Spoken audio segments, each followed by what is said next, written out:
కర్నూలు జిల్లాలో నందికొట్కూరు రాజకీయం ఎప్పుడూ రసవత్తరమే. ఇక్కడ ప్రత్యర్థుల మధ్య ఎంత పోరు ఉంటుందో సొంత పార్టీ నేతల మధ్య కూడా అలాంటి ఫైటింగే ఉంటుంది. టీడీపీ అధికారంలోకి వచ్చిన నెల రోజుల్లోనే ఆధిపత్య పోరు మొదలైంది. ఎంపీ తండ్రి ఎంట్రీపై పెద్ద రాద్ధాంతమే నడుస్తోంది. అసలు నందికొట్కూరులో ఎందుకు ఇలా జరుగుతోంది? హైకమాండ్ ముందున్న పరిష్కార మార్గాలేంటి? నందికొట్కూరు టీడీపీలో ఆధిపత్య రగడ. తెరపైకి బైరెడ్డి, తెర వెనక్కు ఎమ్మెల్యే వర్గం. ఎంపీ శబరి పర్యటనతో తారాస్థాయికి వర్గపోరు. అధికారం చేపట్టి నెల రోజులు కూడా తిరక్క ముందే నందికొట్కూరు టీడీపీలో ఆధిపత్య పోరు బయటపడింది.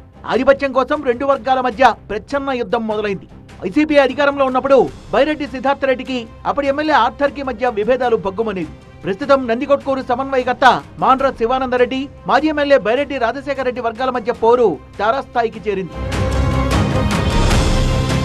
ఎంపీ శబరి తండ్రి బైరెడ్డి రాజశేఖర రెడ్డి యాక్టివ్ కావడంతో బైరెడ్డి ఎమ్మెల్యే వర్గాల మధ్య ఆధిపత్య పోరుకు తెరలేచింది. తన రాజకీయ అనుభవం, నియోజకవర్గంలో ఉన్న పట్టును ఉపయోగించి నియోజకవర్గంలోని క్యాడర్ను తన వైపు తిప్పుకునే ప్రయత్నంలో ఉన్నారు బైరెడ్డి రాజశేఖర రెడ్డి. దీంతో తమకు ప్రాధాన్యత తగ్గుతోందని ఎమ్మెల్యేతో పాటు మాండ్ర శివారెడ్డి వర్గం భావిస్తోంది. తాజాగా ఎంపీ బైరెడ్డి శబరి పర్యటన రాజకీయంగా అగ్గిరాజేసింది. నంద్యాల ఎంపీగా గెలిచిన తర్వాత తొలిసారిగా నందికొట్కూరుకు వచ్చిన శబరి స్థానిక ఎమ్మెల్యేతో పాటు శివానందరెడ్డి వర్గాన్ని పక్కకు పెట్టడం చర్చకు దారితీసింది.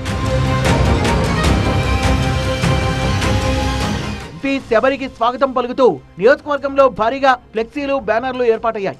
ఈ ఫ్లెక్సీల్లో ఎక్కడా కూడా స్థానిక టీడీపీ ఎమ్మెల్యే జయసూర్య ఫోటోలు కనిపించలేదు.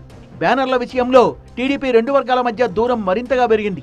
ఎమ్మెల్యే జయసూర్య, సమన్వయకర్త మాండ్ర శివానందరెడ్డి సహా ఆయన వర్గం నేతలెవరూ ర్యాలీలో పాల్గొనలేదు. జిల్లా అధ్యక్షుడు మల్లెల రాజశేఖర్ సైతం తనకు ఆహ్వానం అందలేదంటున్నారు. ర్యాలీ సందర్భంగా బైరెడ్డి కుటుంబం చేసిన వ్యాఖ్యలు సైతం వర్గపోరుకు అద్దం పట్టాయి. తాను టీడీపీలోనే ఉన్నా అంటున్నారు మాజీ ఎమ్మెల్యే బైరెడ్డి రాజశేఖర రెడ్డి. టాటాకు చప్పుళ్లకు భయపడేది లేదు, రాజకీయం అంటే ఎలా ఉంటుందో చూపిస్తా అంటూ నందికొట్కూరులో బైరెడ్డి చేసిన కామెంట్లు పొలిటికల్ సర్కిల్లో రీసౌండ్ ఇస్తున్నాయి. ఎంపీ బైరెడ్డి శబరి సైతం తగ్గేదేలే అంటున్నారు. ఎమ్మెల్యేతో సంబంధం లేకుండా ఎంపీ నిధులతో నందికొట్కూరు నియోజకవర్గాన్ని అభివృద్ధి చేస్తానంటున్నారు ఆమె. మాజీ ఎమ్మెల్యే బైరెడ్డి రాజశేఖర రెడ్డితో పాటు ఎంపీ తీరుపై రగిలిపోతున్న పార్టీ నేతలు తాజా పరిణామాల్ని మంత్రి లోకేష్ దృష్టికి తీసుకెళ్లారు. మరి ఈ విషయంలో అధిష్టానం ఎలా వ్యవహరిస్తుందో, ఆధిపత్య పోరుకు పార్టీ ఎలా చెక్ పెడుతుందో చూడాలి.